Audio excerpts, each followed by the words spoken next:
Hi, I'm Pete Williams from Lost Generation Records.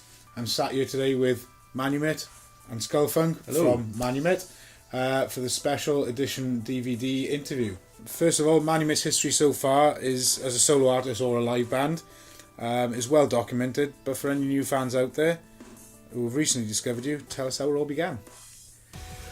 Basically, I've been writing music since I was 14 years old. Got massively into rock and metal, like Metallica, Red Hot Chili Peppers and that sort of thing. And over the years, my tastes have obviously, maintained but adjusted, depending on what's come out. I was a big fan of Nine Inch Nails when they came out, and I've always had this feeling that I've always wanted to do something with digital music and that kind of thing. And I've dabbled with it over the years, and but never done anything with it of any seriousness. And I came up with this little side project thing. I was in a band at the time, and around 2005, 2006, I had this idea of this project called Manumit, and it was just dabbling again. It was sort of more leaned into the nice, sort of hard area and more electronic. And I just did a few little tracks and left it alone. Fast forward to 2012, and my last band of that time had just kind of ended. And I just kind of got fed up with relying on other people to make something work. And I said, stuff it, I'm gonna just go and dabble into some new things. And at the time, dubstep had just become huge. Skrillex was massive, Mode Step, Subfocus, you name them all, And leading up to that, I was a big fan of Pendulum as well. And I really loved the crossover stuff that Pendulum was doing, especially the track with In Flames on Immersion, a great record. And I just thought I really liked this. And then finally Korn came out with a record which was completely dubstep led and things, and he worked with artists like Skrillex and Mode Step and all of that. And I was like, I absolutely love this. This is where music should be. It's, where genres collide with each other and create something new. So then I started to dabble again, going back into digital music, and I said, right, I'm going to start taking Manumit seriously again. I'm going to turn it into something. And I remember just being just sort of like in my shower. It's my thinking time for things, and I'm just standing there thinking, and I just started having these images of wearing a mask and a hood and all this kind of stuff. And funny enough, and that's where this whole thing came up. And it's nothing sexual, okay? Don't start thinking that. But so and I started having this idea about wearing masks and that kind of thing. But anyway, I developed this first EP called Fuck Genres of Music, but I dabbled a lot in multi-genre sort of attitude. So I was taking dubstep, drum and bass, electro and EDM music and throwing it against metal, post-hardcore and rock and all of that, and trying to come up with something new, something interesting. And the tracks kind of worked, and there was one track particular called Walk Away that sort of did really well. And at that point, it went through some demoing stages, and then Skullfunk came in, and Skullfunk was involved in the early process. Then he got involved in that track, and that track kind of made it big. And then we're here now. We've made this album, we've put it together, and we've gone from basically with that track Walk Away, we've gone from Walk Away down to making a full record which is full of songs, not just instrumentals and that kind of thing, and we've developed it into a big sort of live performance and more of a band sort of effort, even though it's still mainly written by me, but I have people like Skullfunk who come in and work on the record, that kind of thing. Okay, so your debut EP, as you mentioned earlier, Fuck Genres Love Music, focused a lot more on the EDM genre, as well as mashing up other genres like your metal, rock, post-hardcore, etc., etc. Now, Digital and Hostile comes across as much more of a rock electronic record. Do you think that progression was inevitable, given your background as a musician? Definitely. I mean, Skullfunk had a lot of say in the record as well, and I think both our backgrounds as musicians, being in bands, that kind of thing, it was kind of inevitable that it was going to have more of a say in the music as it progressed, and from the moment go, even when we released Walk Away, straight away the fans were saying, if you're going to bring anything out in the future, please bring out tracks with more singing, more structure as a song and that kind of thing. Wouldn't you agree? Yeah, definitely. I mean, it was, like I said, inevitable to do it. We found ourselves, we've got to give the fans what they want to hear, and that's exactly what we've done.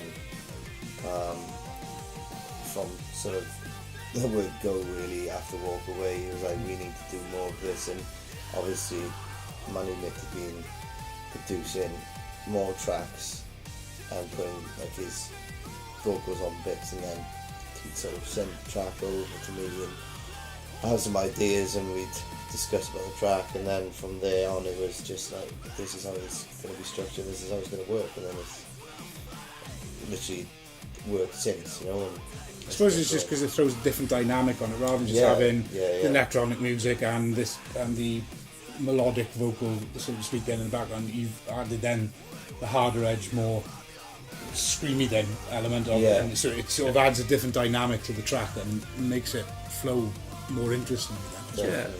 We're both big, you know, on that kind of music, and I'm big into Alexis on Fire. I like listening to stuff like Rise Against these days, and Paramore, and you know, and bands like that. And yes, we did do it more because the fans were asking for it, but you know, we weren't trying to just be popular for the sake of it. It felt right to us as well, I think, you know, as musicians to continue down that route of more of a rock band than trying to be, you know, trying to go down the route of Mode Step or something like that, you know, where they're making live bands but it's all just very much in the digital spectrum, like, you know, that kind of thing. Okay, well, I know we've touched on it a little bit, but your music covers quite a few different genres. You know, you got your dubstep, you got your drum and bass, your other forms of EDM, your rock, your metal, post-hardcore thing. But from each of the genres, what would you say would be your main influence, musically wise, that you draw influence from when you thought of making your records and your tunes? It's hard to say. I mean, you can ask anybody, they'll say there's definitely a pendulum influence in there, and it's inescapable. Those guys have nailed it as far as I'm concerned in what they do, and I love the idea of taking drum and bass sort of style music and doing more, you know, forcing it into rock and that kind of thing. But like my attitude has always been, take the drum and bass element of something like Pendulum, and then take the guitar attitude and melodic attitude of Alexis on Fire and force those two together. Yeah. But then I'm also I'm a massive fan of Skrillex's work and his ideas, and the guy just throws a rule book out the window, you know. He upset loads of people in the dubstep scene, you know. He just said, yeah, okay, some of the stuff I do is dubstep, but I'm going to do it in a way that I want to do it. And that's what innovators are, like, you know, they don't stick to the same idea. They go in and say, yeah, okay, that's how you do that, but I'm going to do it like this. And then that's what makes them stand out more than the rest, you know, that kind of thing. Some critics then have suggested that you're just another rock outfit trying to dabble in electronica. How do you respond to that? 2 words. I mean, hens in a cart. I read a review from somebody recently, and it annoyed me a bit. I mean, you're going to get negative reviews, it happens, you know. But this one particularly annoyed me because the person did no research into what Manumit was to begin with. He had, you know? No research and no acknowledgement of what Manumit was about. Did not look back on previous releases such as Fuck Genres, and that's what sort of peeved me off as well. The fact that, dude, you've got to do, if you're going to write something. Do your research. Yeah, exactly. There's always going to be people saying, "Oh, these guys are just jumping on the bandwagon," you know, saying because obviously Korn have done it, Pendulum have sort of dabbled in rock and stuff, you know. And you know, at the end of the day, what you've got to remember is like artists like Skrillex, artists like Pendulum, they all come from rock backgrounds. They all come from metal backgrounds, you know. Skrillex was in from first to last. Pendulum were in a metal band before they were before they were Pendulum. So it's inevitable that things from their rock backgrounds are going to creep in, you know, because they have influences in those areas, and it was very much the same with Manumit. I mean, we started out as pretty much more in the electronic aspect than in the rock aspect, but then the fans heard Walk Away kind of set the benchmark really of what we were trying to do, you know. and they turned around and said, we want more songs like that, and I've gone on what they wanted. You know, I've turned around and I've said, yeah, all right then, if you want more rock, you want more solid songs, you know, structured, that kind of thing, we can do that, and we'll do it. And you know, for me, I personally think we're approaching it in a different way to some other acts have. Like, you know, Skrillex leans more into EDM, he touches a little bit on rock here and there. Pendulum, they more into drum and bass and electronic, and they do a little bit of rock here and there. We're taking both. We're going, right, here's all our influences in the rock and metal and post-hardcore genres.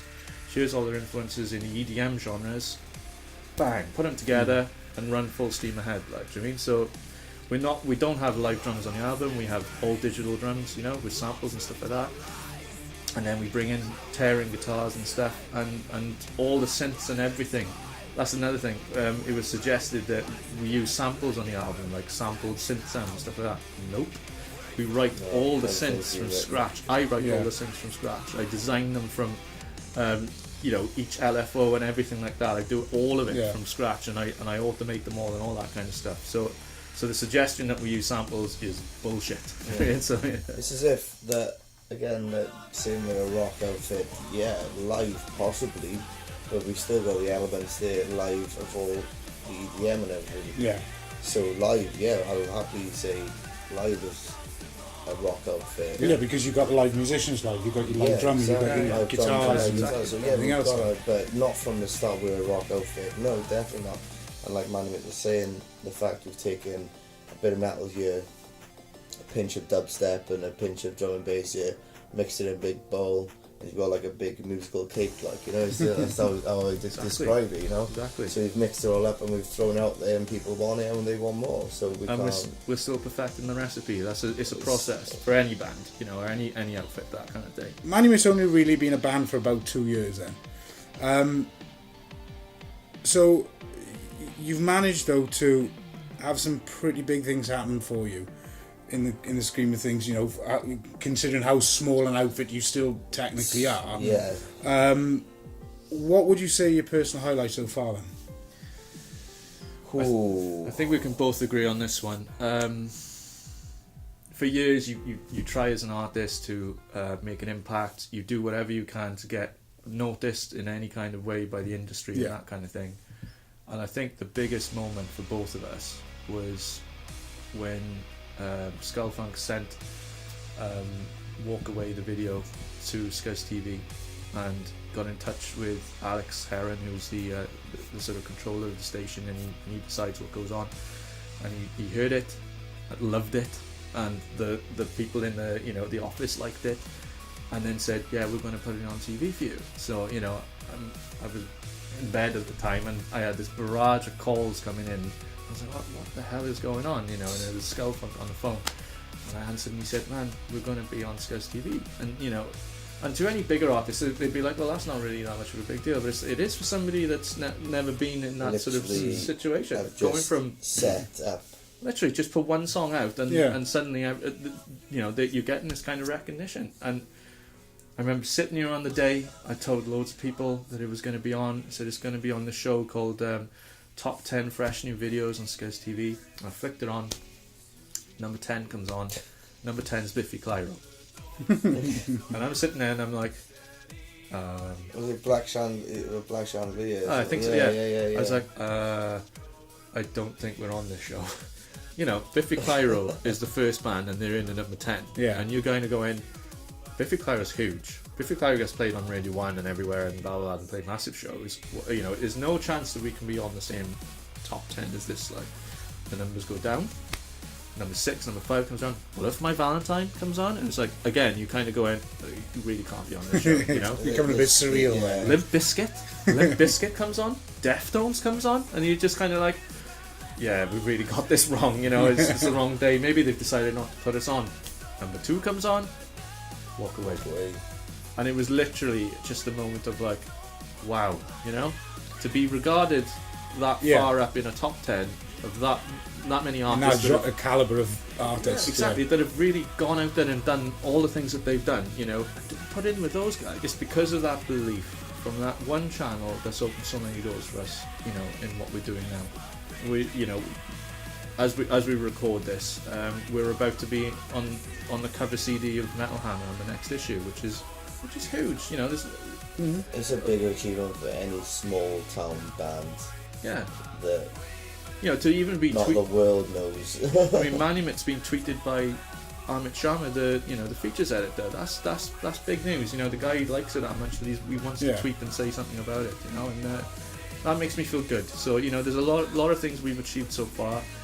One of the things we've managed to play in London in Camden Barfly, which has got a massive reputation, and we headlined that show. You know, and we played to a really good audience. You know, and we've done so many cool things in just 2 years of this thing existing. You know, and there's so much more to do, and there's so much further up the scale we have to go. Like, you know? As well, you know.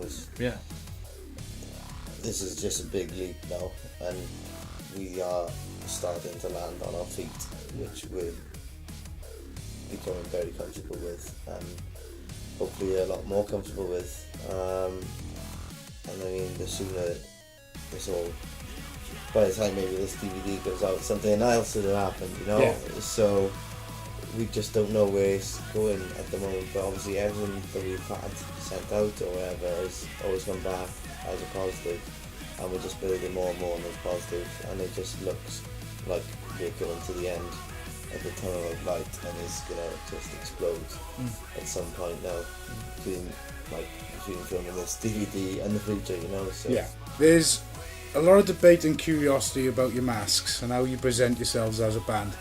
Tell us about the masks and why you choose to conceal your identities. The truth be told, the rest of the band's forced into it. It was my idea, and I'm I'm making them all do the same thing. I never wanted it to be about us. That's the truth. I didn't want it.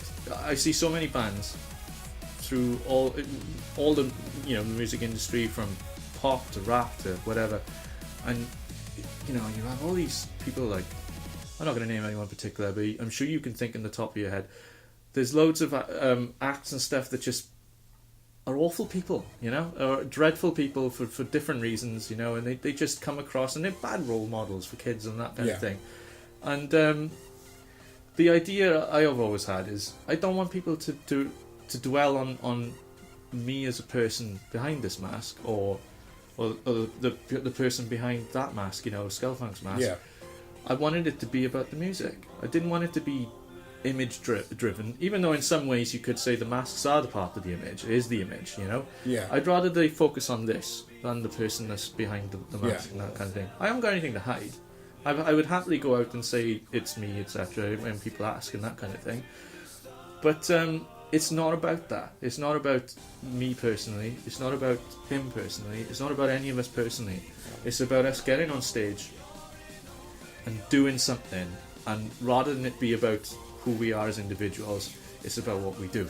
But surely a love for a band or what they do in life is more about the music, I would have thought, rather than what they're wearing or what they look like. It's what I would love to be the ideal thing, but it's always you look at any magazine or whatever, they want to know who they've slept with, they want to know, what things they've done and all sorts of stuff like that. And it's like, I'm not bothered with that. It's like, I go out there and I make music. I'm passionate about music. That's what you want to ask me questions, ask me about that, because I'll tell you all day long. Well, it's the same. It's like you don't pay like 15 quid for a ticket to go and see a band to just look what they're wearing. You go to them because you enjoy their music. Yeah. So you go to watch them to play music that you enjoy listening to.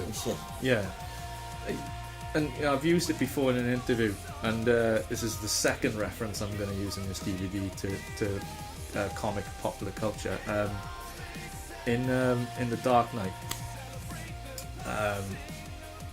Batman Begins. In Batman Begins, Alfred says to Bruce Wayne, "Why the mask?"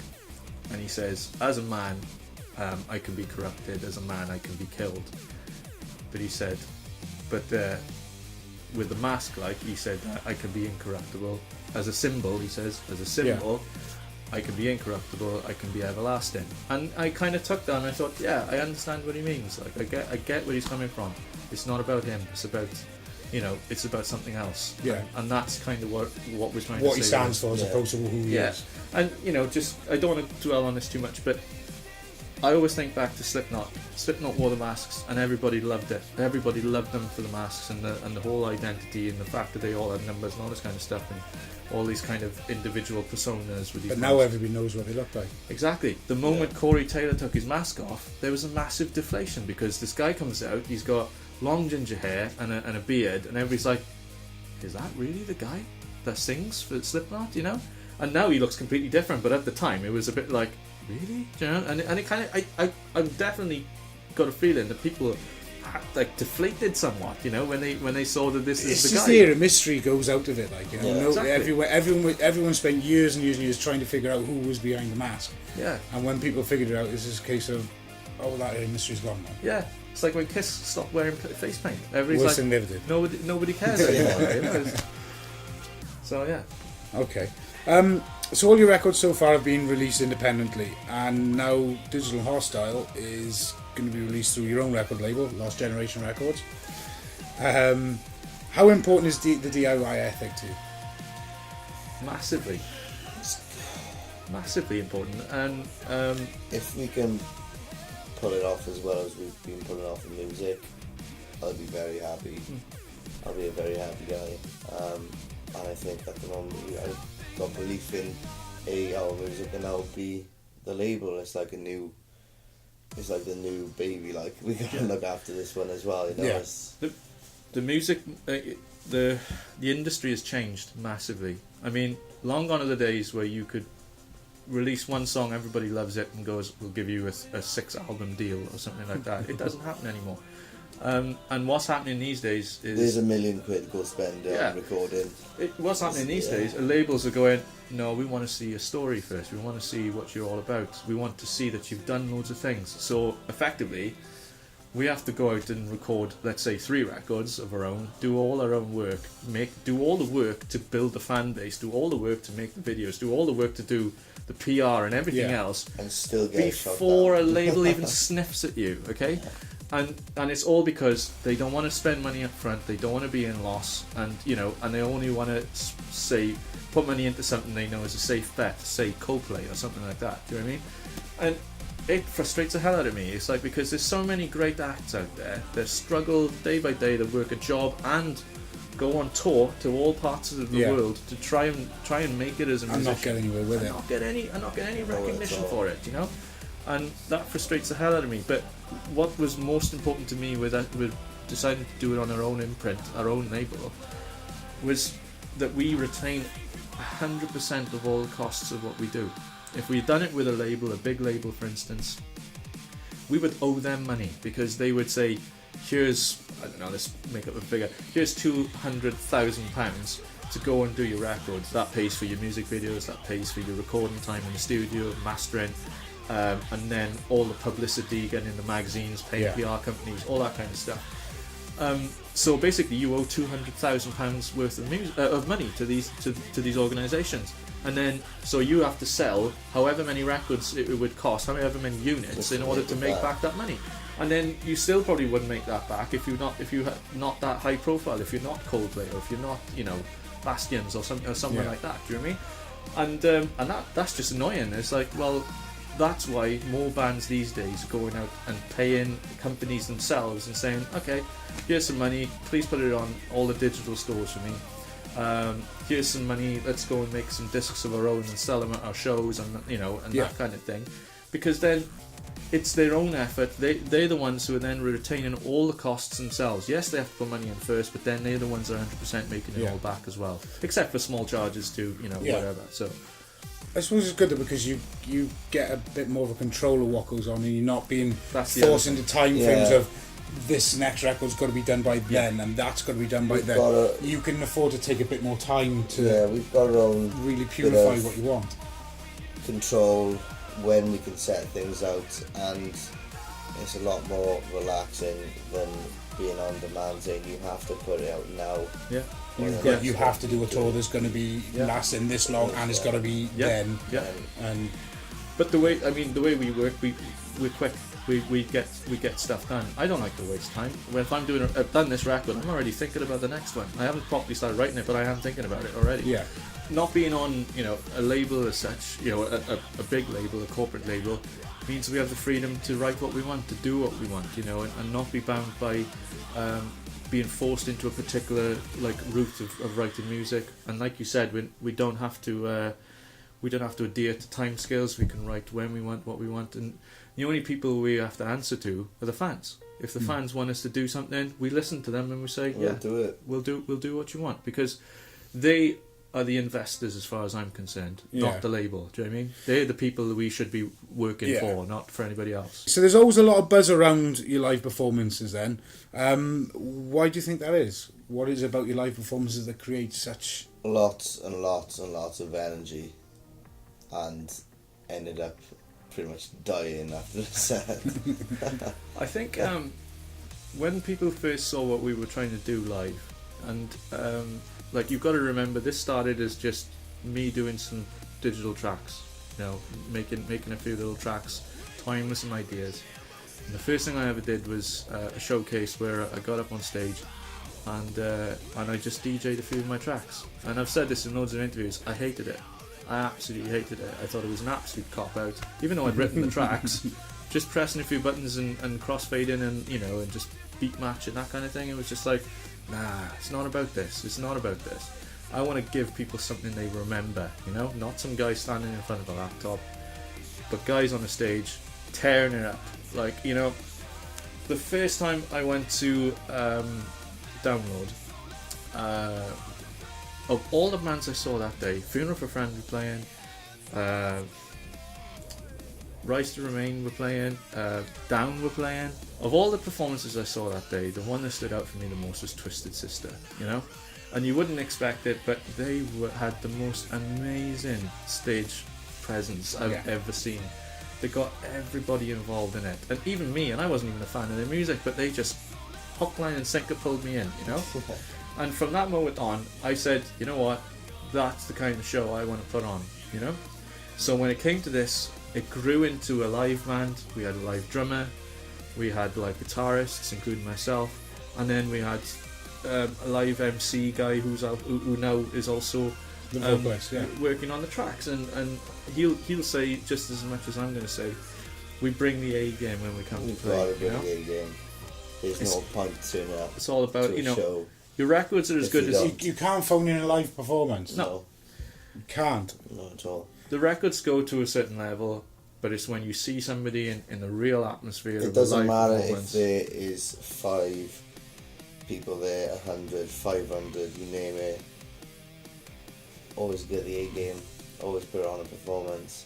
If in any sort of sense for the fan to see, if it is like just a room full of people, and they see you can't be bothered to be on that stage, what's the point of performing, man? There is no point at all. They want to see what you've got, and we've turned possibly so many people's heads in the fact that the way we perform. I always take the thing, if when you get some bands not so much berating the crowd, but where they say, oh come on guys, get them over and you're all stationary. My feeling is the reason why they're stationary is because the band are putting in a very lacklustre performance. If the band are putting in a superb performance, it gets the fans excited, it gets the fans invigorated, the fans start going for it. If a band are phoning it in, as they say it, the fans are going to phone it in. Yeah, definitely. You know? And that's what we do, you know. We go up on stage, we bust the gut, we try and put on the best show that we can, and then we go off again. Some of us bust the gut before performing. Skullfunk's known for throwing up 2 or 3 times before he gets on stage, you know. And that's just because you're a pussy. I always got to try and chill him out before he goes on, but it doesn't matter. Like I said, it will matter to me if it was 5 people. I want to impress those 5 people when I'm up there. I want to turn them into Manumit fans, and that's my job, and that's exactly what I'll do. And we've had people come up to us afterwards who are strictly metal fans, or strictly punk fans, or strictly whatever, and they go, you know what, I'm not even into that genre of music, like the EDM side of it. They go, but I loved what you just did. I loved that show. There's so many people. It's the energy and the passion. Yeah. So many nice compliments. Not ever I've had a bad word said about a baby performance. That, I mean, surely there are a lot of critics out there that will watch us, or that have seen us perform, or even seen our music on Skuz or heard it on wherever, but everyone has come around and said, wow, and I don't even like that music. You know, and that's when you start to make an impact on people's lives, you know, and that's what's important to me, is making an impact. Okay then, so now that Digital and Hostile has been officially released, because obviously you're watching the DVD, Whoop, whoop, whoop, whoop, whoop. what's next for Manumit? Sleep for me. I need to sleep, man. You've working me hard. No rest for the wicked, man. What's next? Well, next is to... A movie. Manumit the movie. How it all began. There's a massive story there, man.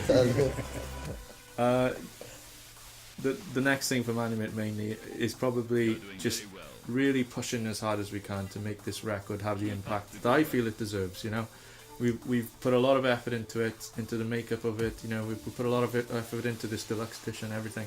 We just want people to get on board with what we're doing. We want to play all the best shows that we could possibly play. If we could get on some bills with some awesome bands, you know, that we will definitely do that. That would be amazing. The aim for us is just to keep going, to keep pushing on. So many bands who try and do it independently, release a record, and then that's it, you know, nothing happens. And it's like, yeah, okay, you've got a great record, why aren't you pushing it? Why aren't you taking it here? Why aren't you taking it there? Why aren't you just doing everything you possibly can to take it further, to go that step If you want further? to succeed, You know? you've got to work it. So. Exactly. So for now, the next thing for us is to keep pushing, keep getting stuff out there, Going. push this record as much as we can, and then get our heads down and start working on the next thing, which is going to be the next record. Like a broken record, we'll just keep jumping on.